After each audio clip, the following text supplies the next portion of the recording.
پھر اللہ نے کہا یا ایھا الناس اعبدوا ربکم الذی خلقکم والذین من قبلکم لعلکم تتقون. یہ ایک آیت ہے جس میں اللہ رب العزت نے پورا نچوڑ بیان کر کے رکھ دیا انسانیت کا کہ آخر انسان کو اللہ نے بنایا کیوں ہے. کہا یا ایھا الناس، جب پوری انسانیت بنو آدم کی بات ہوتی ہے، آدم علیہ السلام کے آل اولاد کی بات ہوتی ہے، اللہ ایک جملہ کہتے ہیں یا ایھا الناس، اے انسانوں. یا ایھا الناس اعبدوا ربکم الذی، اے انسانوں عبادت کرو تمہارے اس رب کی، خلقکم جن نے تم سب کو خلق کیا، والذین من قبلکم لعلکم تتقون، اور تم سے پہلے والوں کو خلق کیا، تم سے پہلے والوں کو پیدا کیا تاکہ تم لوگ تقوی اختیار کر سکو. ہوتا کیا ہے آپ ہمیشہ دیکھیں گے کہ اللہ تبارک و تعالیٰ نے انس اور جن، جیسے کہ آگے آیتیں آئیں گی سورۃ المکہ، مکی صورتوں میں نازل ہو چکی کہ اللہ نے قرآن میں کہہ دیا وما خلقت الجن والانس الا لیعبدون. ہم نے انسان اور جن، یہ دو ایسے مخلوق ہیں جن کو صرف اور صرف اللہ نے اپنی عبادت کے لیے پیدا کیا، اس کے علاوہ کوئی ریزن نہیں ہے. اب سوال یہ اٹھتا ہے کہ عبادت کیا ہے؟ تو اس کی تفسیر پچھلے بھی کر دی گئی ہے کہ ہر وہ عمل جو اللہ کی خوشنودی، اس کی قربت حاصل کرنے کے لیے نیک نیتی کی بنیاد پہ کی جائے اسے عبادت کہتے ہیں. اور ہمارے لیے یہ خاص ہے کہ اگر ہر وہ نیک عمل اللہ کی خوشنودی کے لیے اللہ کے نبی علیہ السلام کے طریقے کے مطابق کیا جائے اسے عبادت کہتے ہیں. اور اللہ کے نبی صلی اللہ علیہ وسلم کے نے جو عبادت کا طریقہ ہمیں بتایا وہ یہی ہے کہ ہمیں نماز کو پڑھنا ہے، ہمیں روزے کو رکھنا ہے، اور نماز پڑھنے کے بعد حلال روزی کے لیے تلاش کرنا ہے. اللہ نے عبادت کو تقسیم کر دیا، حقوق اللہ الگ کر دیا، حقوق العباد الگ کر دیا. حقوق اللہ کیا ہے کہ اللہ کے، جیسا کہ اللہ کے نبی صلی اللہ علیہ وسلم معاذ بن جبل رضی اللہ عنہ کو کہتے ہیں، بخاری شریف کے آخری چند حدیثوں میں آتا ہے کہ اللہ کے نبی صلی اللہ علیہ وسلم پوچھتے ہیں کہ اے معاذ یہ بتاؤ کہ اللہ کا تمہارے اوپر کیا حق ہے؟ تو وہ پوچھتے ہیں کہ اللہ اس کا رسول جانتا ہے یا رسول اللہ. اللہ کے نبی صلی اللہ علیہ وسلم کہتے ہیں کہ اللہ کا اس کے بندے پہ یہ حق ہے کہ اس کا بندہ خالص اس کی عبادت کرے اور اس کے ساتھ کسی کو شریک نہیں کرے. یہ اللہ کا حق ہے. اور پھر اللہ کے نبی صلی اللہ علیہ وسلم نے ان سے پوچھا اور تمہیں پتا ہے کہ بندے کا حق اللہ کے اوپر کیا ہے؟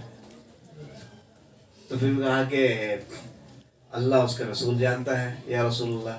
تو انہوں نے کہا کہ بندے کا حق اللہ پہ یہ ہے کہ پھر جب وہ اللہ سے دعا کرے تو اللہ اس کی دعا قبول کرے. اور اللہ کی دعا کیا ہے؟ اللہ کے لیے خاص دعا کیا ہے؟ اے اللہ مجھے بخش دے. کیونکہ اللہ کے نزدیک لفظ کامیاب کا مطلب جنتی ہے اور ناکام کا مطلب جہنمی ہے، تیسرا کوئی مطلب نہیں. ہم یہاں پیسے کما کے امیر ہو سکتے، کامیاب نہیں ہو سکتے. کامیاب ہونے کا مطلب ہے جنتی ہونا. تو یہ عبادت کا ایک مفہوم ہے، اور جس سے پہلے عبادت کی تفصیل بیان کر دی گئی ہے تو مجھے نہیں لگتا اسے دہرانا چاہیے. البتہ میں اس آیت میں ایک اور بات کہنا چاہوں گا کہ اللہ تبارک و تعالیٰ نے ایک بہت ہی بڑا آبجیکشن کا جواب دیا ہے. یعنی ایک سوال جو آپ اور ہم ہمیشہ سنتے رہتے ہیں، اللہ تعالیٰ نے یہاں پہ بنا سوال کیے جواب دے دیا کہ اے انسانوں اس کی عبادت کرو جس نے تم لوگوں کو خلق کیا اور جو تم سے پہلے آئے ان کو بھی خلق کیا.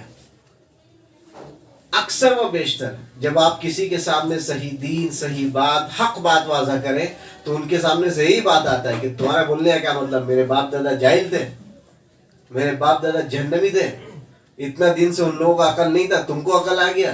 تمہارا کہنے کا کیا مطلب ہے کہ اتنے بڑے بڑے لوگ جو گزر گئے اس چیز پہ، یہ سارے لوگ غلط تھے؟ اٹھتا ہے کہ نہیں اٹھتا؟ جب بھی آپ جاتے ہیں کسی کے سامنے دین کی بات کرنے کے لیے، شیعوں کے پاس جائیں تو پھر وہ کہے گا کہ ہمارا باپ دادا، ان کا دادا، سب کا سب شیعہ تھا، سب غلط تمہارے کہنے کا مطلب. ایسے ہی دوسرے کسی فرقے کے پاس جاؤ، سب سیم بات کہتا ہے. تو قرآن شریف میں سورۃ الزخرف کے اندر اللہ تعالیٰ نے ایک بات کی، ام آتیناہم کتابا من قبلہ فہم بہ مستمسکون، کہ اچھا ٹھیک ہے ایسی کتاب پیش کر دو جس میں تم پہلے عمل کیا کرتے تھے اسی کے مطابق ہوگا. چلو جس مذہب کو تم مانتے ہو، جو تمہارا دعوے دار دین ہے، اسی کی کتاب پیش کر دو، دیکھتے ہیں کہ تم اس کتاب کے مطابق ہو کہ نہیں ہو. تو وہ جواب دیتے ہیں بل قالوا انا وجدنا آباءنا على امة وانا على آثارهم مهتدون، ہم تو اسی کو ہدایت سمجھتے ہیں جس پہ ہم نے اپنے باپ داداؤں کو چلتے ہوئے تھے. یہی بات ہے. تو اللہ تبارک و تعالیٰ نے یہاں اس چیز کا جواب دیا کہ صرف تمہارے لیے نہیں بلکہ تمہارے باپ دادا کے لیے بھی یہی چیز تھی، یہی چیز خیر تھی. یہ جو دین اللہ تبارک و تعالیٰ نے تمہارے سامنے پیش کیا ہے، یہ کوئی نئی چیز، یہ فریش چیز پیش نہیں کیا، بلکہ یہی تمہارے باپ داداؤں کے پاس بھی پیش کیا گیا، ان کے باپ داداؤں کے پاس بھی پیش کیا گیا. اور یہ کوئی بھی حق اور باطل کو ناپنے کا پیمانہ نہیں ہے کہ آپ یہ دیکھیں کہ آپ کے ابا نے کیا کہ نہیں، یا ان کے ابا نے کیا کہ نہیں. اب آج جو بینیفٹس آپ کے سامنے آ رہے ہیں، موبائل کا یوز کرنا یا جو دوسری فیسلٹیز ہیں جس کا آپ استعمال کرتے ہیں، کیا آپ کے والدین نے یہ سارا کیا تھا؟ نہیں کیا تھا. بہت ساری چیزیں ہیں جو نہیں کی تھی، لیکن وہ ساری چیزیں آپ اختیار کر لیتے ہیں. لیکن جب بات آتی ہے دین کی، کیونکہ یہ آپ کی سیکنڈ پرائرٹی ہے، ہمارا ثانیہ درجہ ہم نے ہمیشہ دین کو دیا ہوا ہے، اس لیے ہم جو ہے نا یہاں پہ اپنے باپ داداؤں کو بطور حوالہ پیش کرتے ہیں. ہمیں ان سے کوئی خاص محبت نہیں، ہم نے ان کے پرانی جتنی باتیں ہیں ساری چیزوں کو پیرو تلے رونگ دیا ہے، لیکن جہاں ہمیں بینیفٹ ملتا ہے وہاں ہم کو لا کے کھڑا کر دیتے ہیں.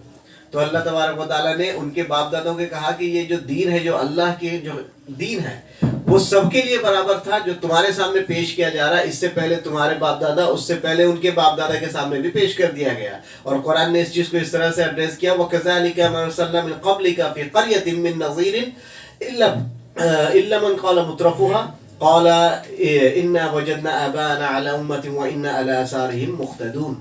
اللہ نے کہا ہم نے جب بھی کسی قوم میں کسی ڈرانے والے نبی کو بھیجا، کبھی بھی، تو وہ ان کو یہی جواب دیتے ہیں، نبی کو بھیجا وہی جواب دیتے ہیں کہ ہم تو اپنے باپ داداؤں کو جس کام کرتے ہوئے دیکھتے تھے ہم اسی کو سمجھتے ہیں.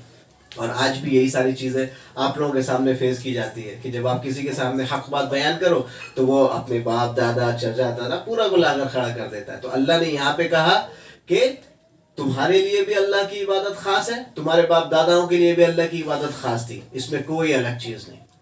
اب سوال یہ اٹھتا ہے کہ اس قسم کے لوگ ہوتے کیسے ہیں؟ ایسے خچر قسم کے جو انسان ہیں یہ ہوتے کس لیے ہے نا، کہ اس طرح سے بات کر رہے ہیں، اتنی واضح دلیل آ جانے کے بعد بھی ان لوگوں کو بات سمجھ میں آتا نہیں. تو اس کے بارے میں اللہ کے نبی صلی اللہ علیہ وسلم کی ایک حدیث آتی ہے، اور وہ بہت ہی پیاری حدیث ہے جو بخاری شریف کی ہی ہے. حدیث نمبر پھر لکھ کے لائے میں 3383. وہ حدیث کیا ہے کہ اللہ کے نبی صلی اللہ علیہ وسلم بیٹھے رہتے ہیں، ابو ہریرہ رضی اللہ عنہ روایت کرتے ہیں کہ محفل جمی رہتی ہے. اب اللہ کے نبی صلی اللہ علیہ وسلم سے کسی نے سوال کر لیا، کسی نے نہیں، ایک پوری جماعت نے سوال کیا کہ من اکرمکم الناس، اے اللہ کے نبی جواب دیجئے کہ سب سے اچھا انسان کون ہے، سب سے اچھا آدمی کون ہے. تو اللہ کے نبی صلی اللہ علیہ وسلم نے کہا اتقاہم للہ، جو اللہ سے سب سے زیادہ ڈرتا ہے وہ سب سے اچھا انسان ہے.